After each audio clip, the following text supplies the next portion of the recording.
everybody, Debbie here from Craftywafty, and welcome to the Skinny Ziggy Wiggy Card, as I like to call it. You can get your cutting and scoring instructions from our website, craftywafty.co.uk. And what we would really love is that if you do make this card, please post it in our Facebook group.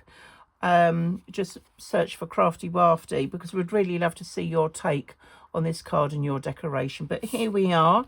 So I give you the pattern to make the little Ziggy Wiggy card. Now this is 8 inches by 2 inches, but you'll also see on the pattern I give you it for 10 inches by 2.5 inches.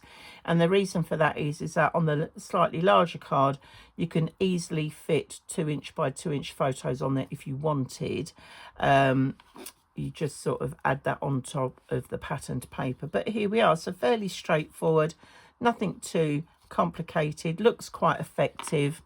And I also show you how to make the envelope to go with it, because it's such a skinny card. You'll be very hard to find envelopes that will fit that out on the market. So I show you how to make the envelope as well.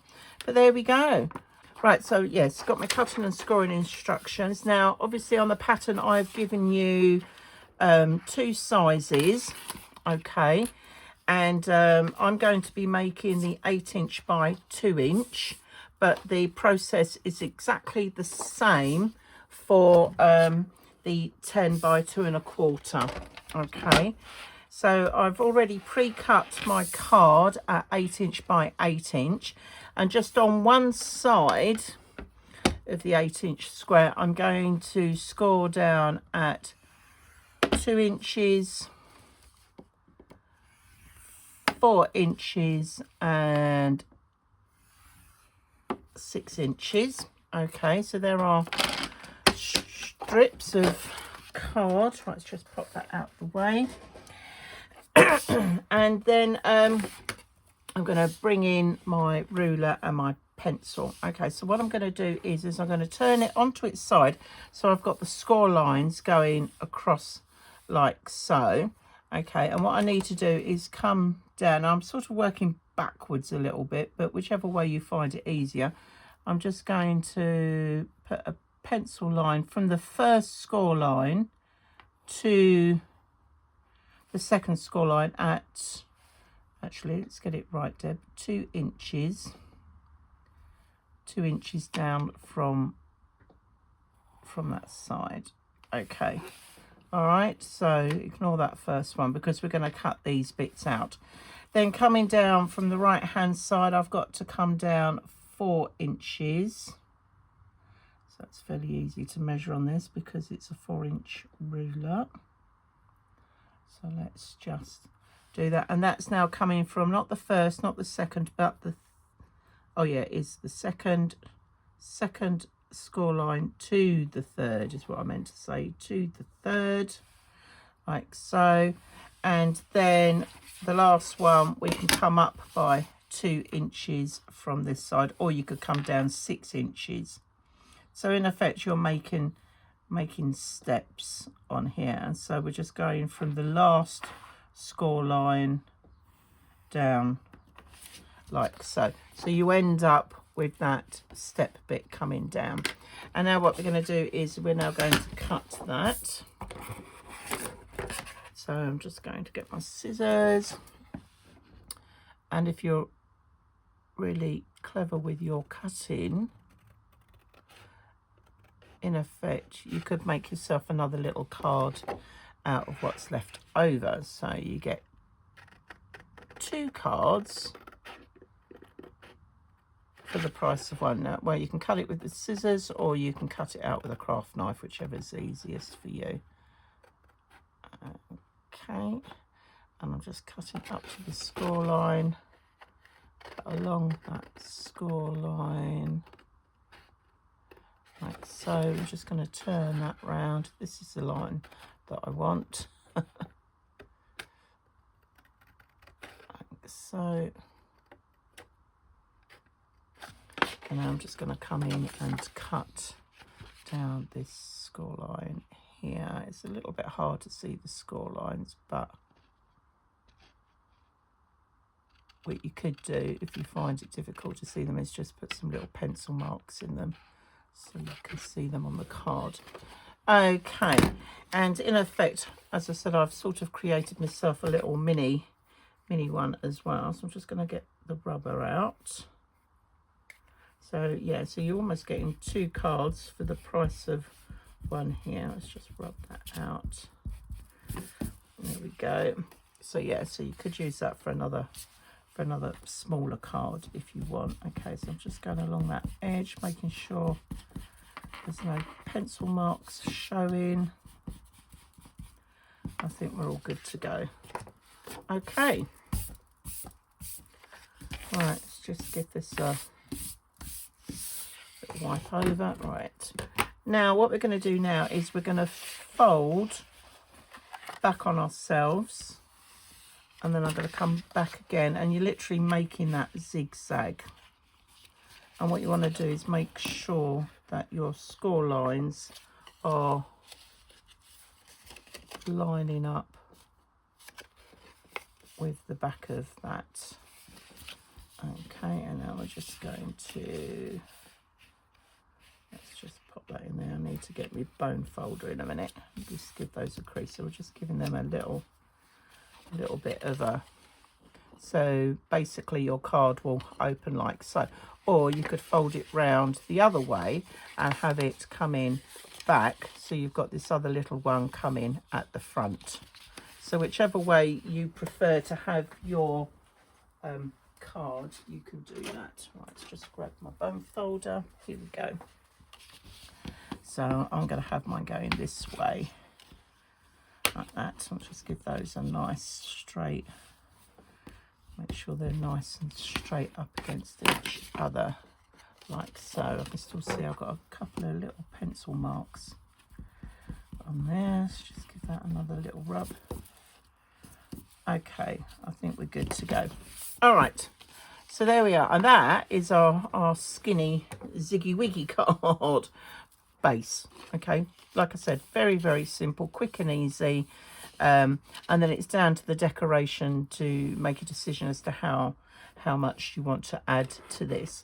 So I've already pre-cut my card patterned papers. So this will just sit in. Now I've come in a little bit more. Normally I leave 1/8 of an inch all the way around, but this one I've just come in a little bit less than that.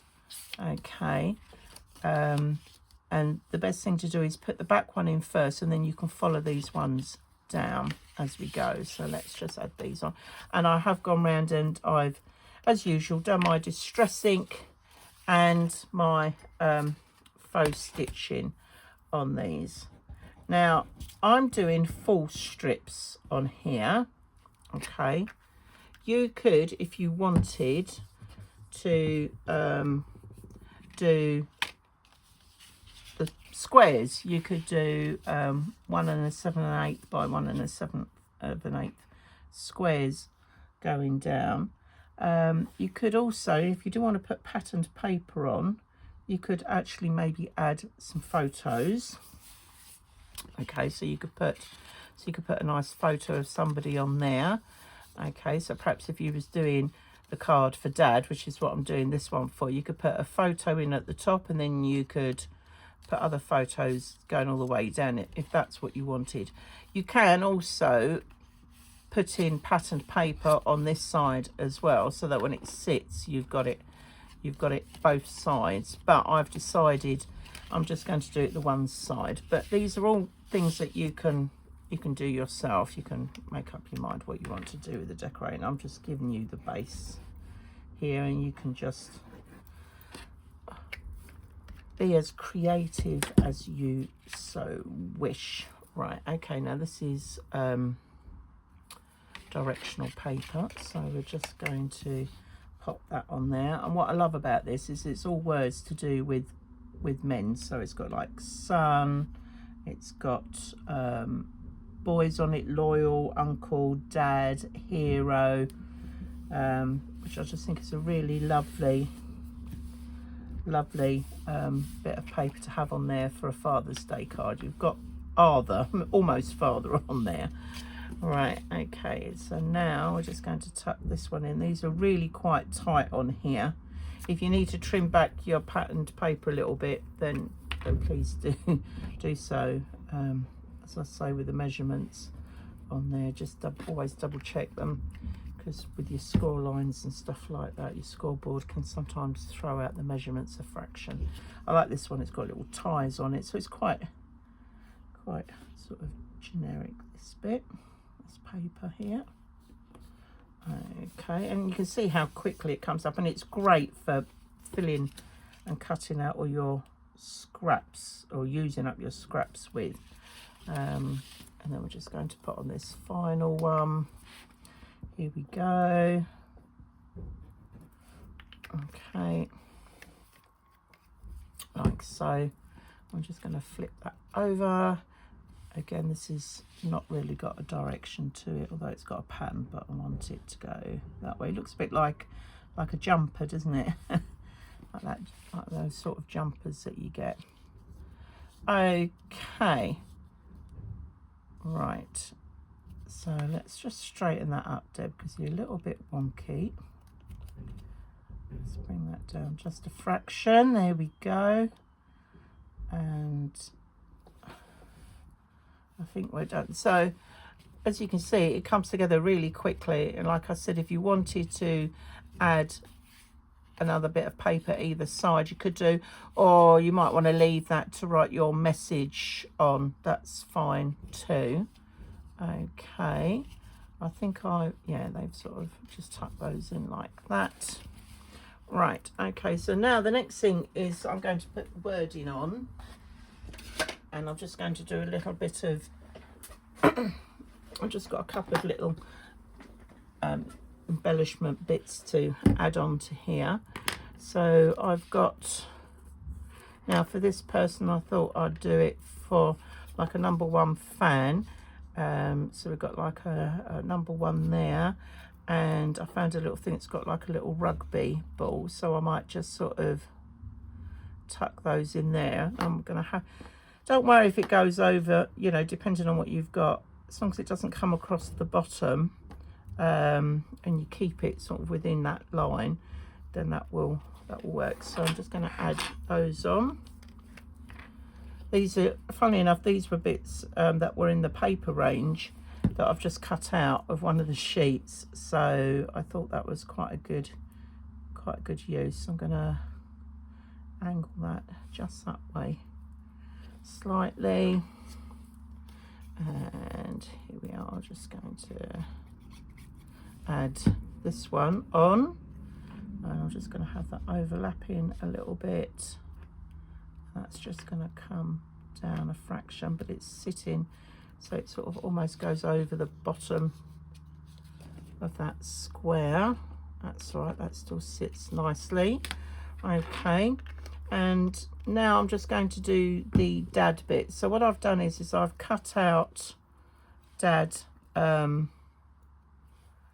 I think they were the brown ones, and this is, I've got two-tone colours here on these, so I'm going to do an overlay, and I think I'm going to have maybe the cream at the back, or I could have the brown. So I'm just seeing what it looks like. So that's with the cream at the back, or I could swap it round and have the brown on the back.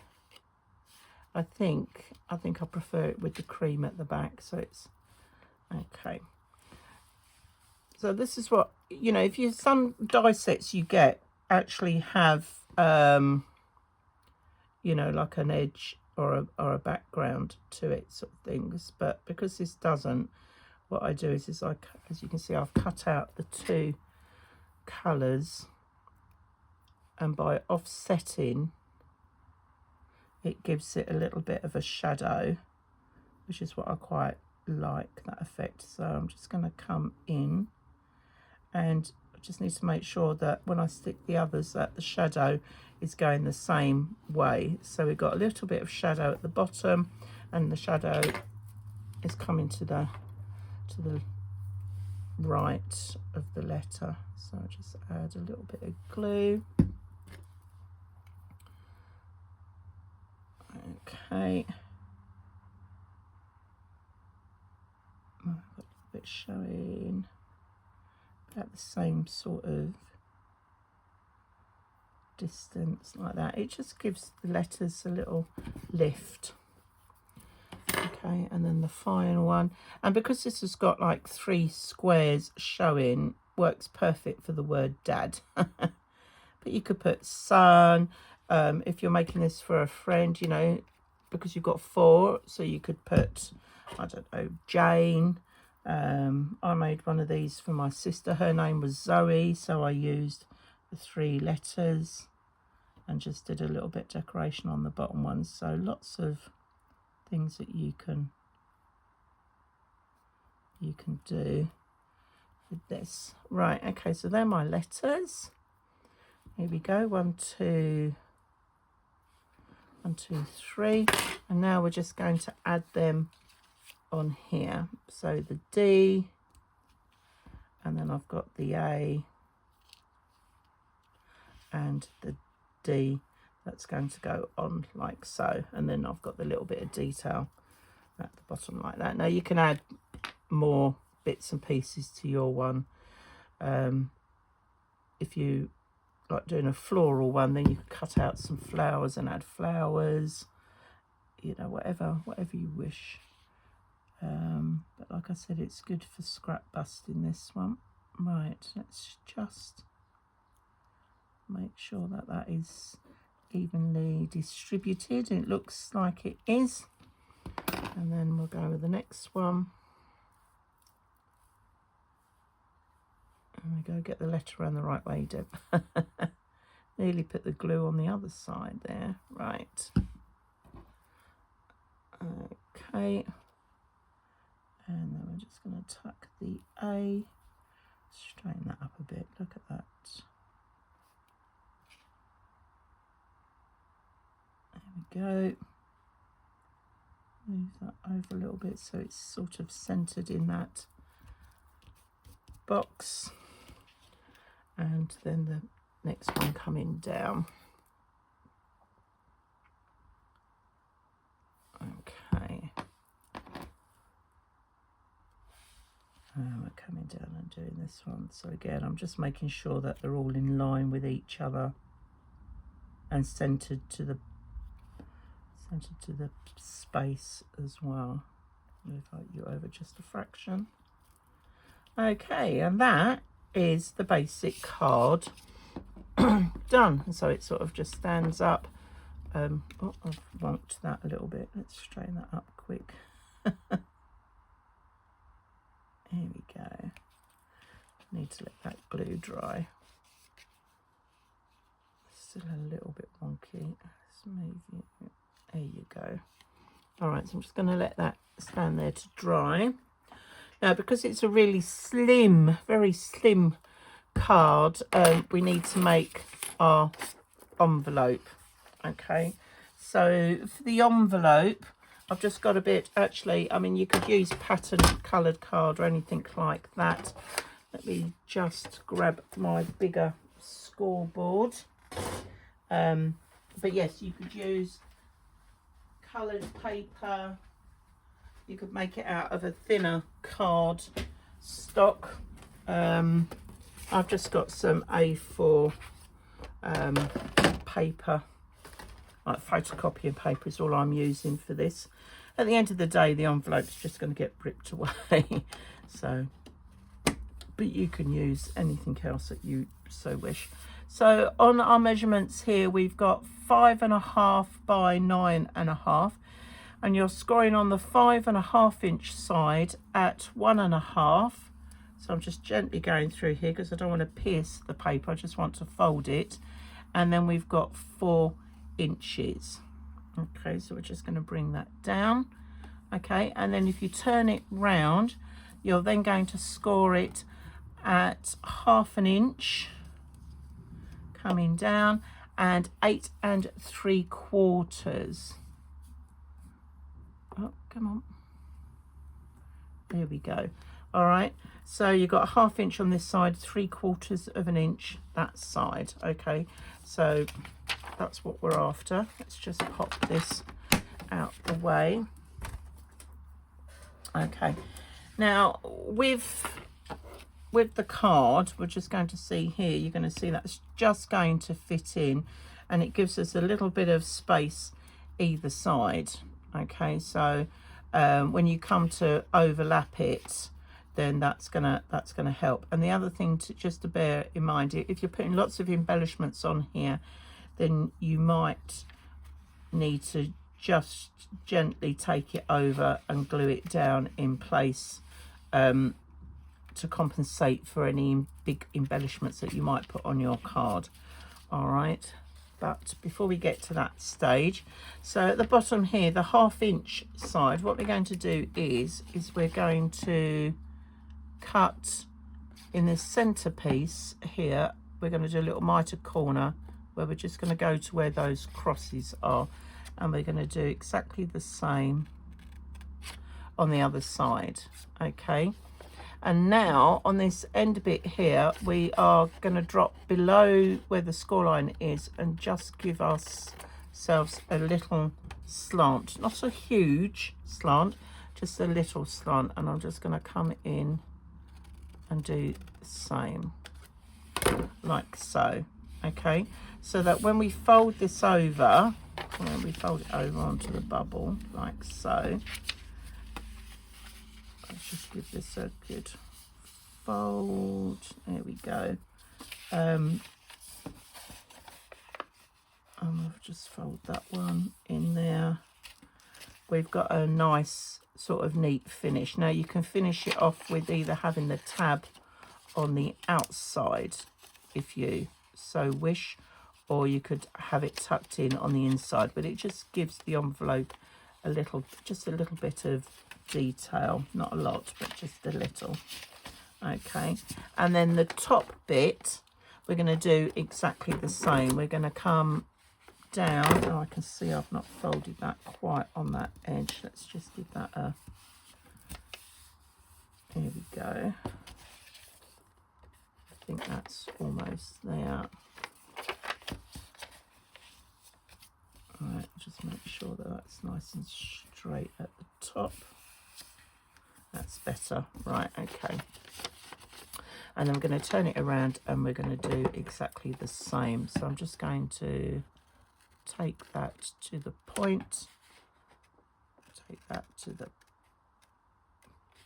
where the crossover bits are. Okay, and then I'm just going to come in, and again I'm just going to cut down a smaller slant, and I'm going to come in and do a smaller slant on this side like so.